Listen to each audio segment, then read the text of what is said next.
really scary when I first wake up. I need to put some makeup on and lighten up my face.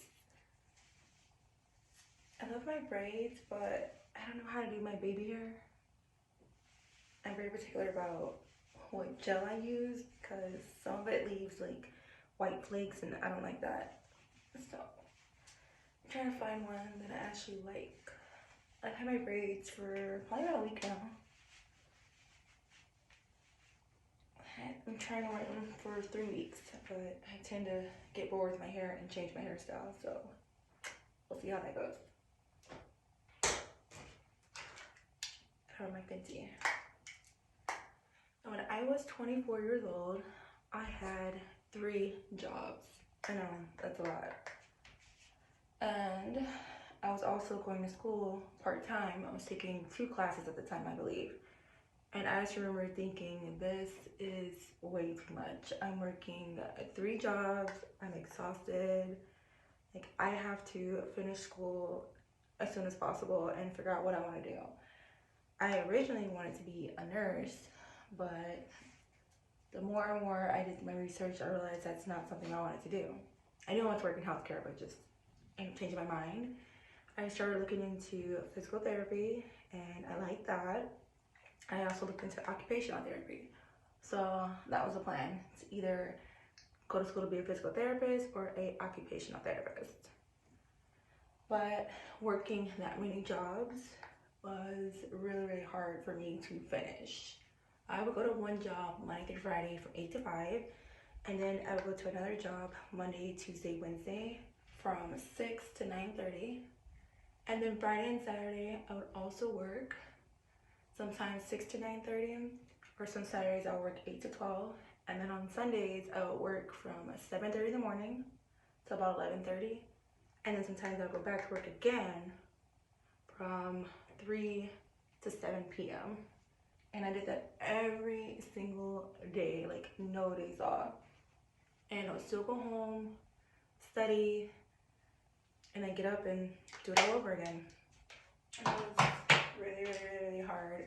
I was constantly tired, drained emotionally, physically, like literally exhausted.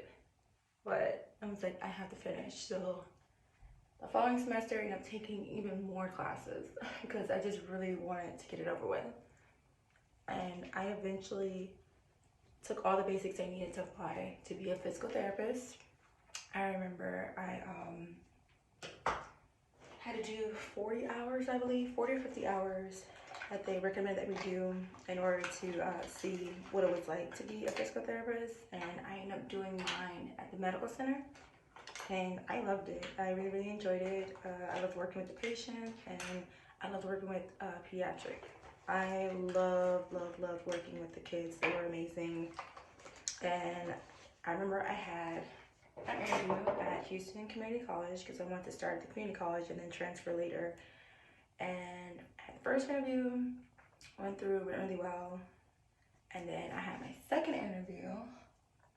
Also, then I had the third interview. And after the third interview, they told me I did not get in, but I would be on this waiting list to see if I could get accepted if someone else declined. And I just remember I was devastated, like bawling, crying my eyes out because I had this plan.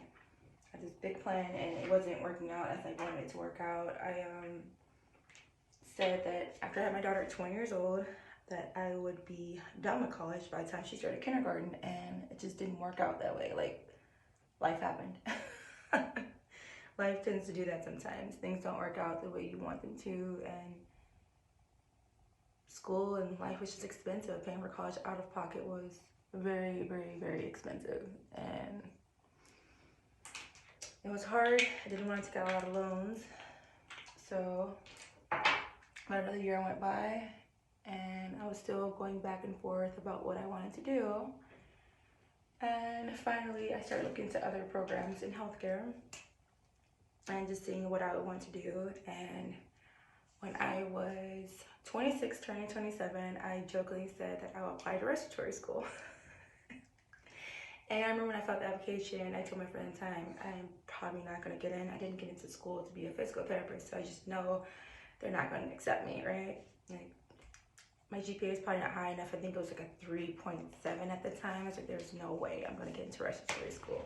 So I applied, and shockingly enough, I got in.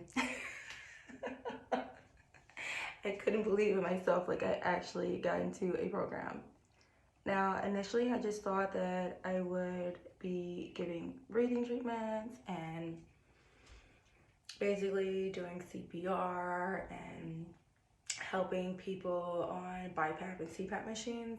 I had no idea that I would be doing trach care.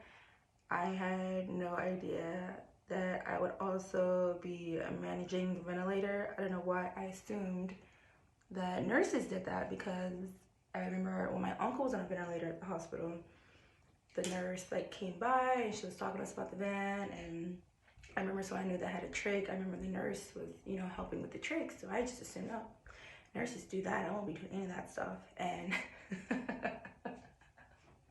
I had a rude awakening. I guess I should have did more research and, you know, found out more what a respiratory therapist did. And in my head, I knew, like, both my brothers have asthma. I know what that is. I know what a respiratory therapist does, and I'm not going to be doing all that. And I ended up doing a lot more than I thought I was. So fast forward to now, I love it. Definitely different than I thought it would be. I graduated around the time when COVID was really, really bad, and in the beginning it was overwhelming, and I did not think that respiratory was going to be a good fit for me. I was not used to seeing that much death, and it was just a lot. But I say all this to say, sometimes in life, things don't go out. Oh my goodness, this looks bad. Ew. I'm not good at putting this stuff on camera. I'm not. I do better when I put makeup on off camera. But I say all this to say that in life, just don't give up. It doesn't matter how old you are, how long it takes you to finish, just as long as you do finish. I remember having people saying, oh my God, Chanel, you're 29 years old and you're just now finishing college. Like, it doesn't matter how old you are, as long as you just finish and don't give up on yourself.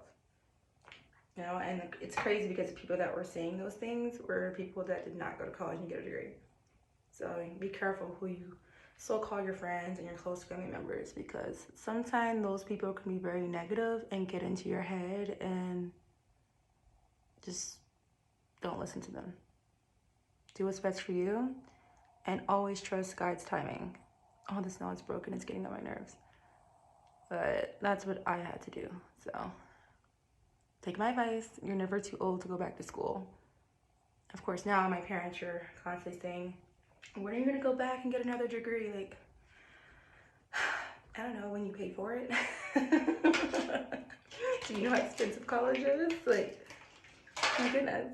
And I am not a good test taker, so just the thought of going back to school drives me insane. But, you know, it's probably the best option. I was thinking about going back to, hey, don't do that. My dog is trying to eat my eyelash that I dropped. No, you can't eat that. Okay. Milo, don't eat my eyelash, baby. I love you. I love you. So lately when I do my makeup, he wants me to do his makeup. And so I pretend that I'm doing his makeup, but I'm really not putting makeup on him. So I'll show you guys in just a sec. I think it's easier to put my lashes on without these nails. And it's hard to look at your phone and look at the camera and put these things on. I look in the mirror, I do them so much better. Yeah, because this has to come off. I don't like it. Let's see. Oh yeah, that looks awful. Oh my goodness. Let's take that off. I cannot look at my phone and put this on. This is horrible. Okay. Alright, I have to do that over. I wear Kiss lashes. I don't know if I said that, but those are my favorites, the only ones I wear. What are you over there doing? Are you eating something? Are you doing something you're not supposed to be doing, my love? See, that looks so much better already.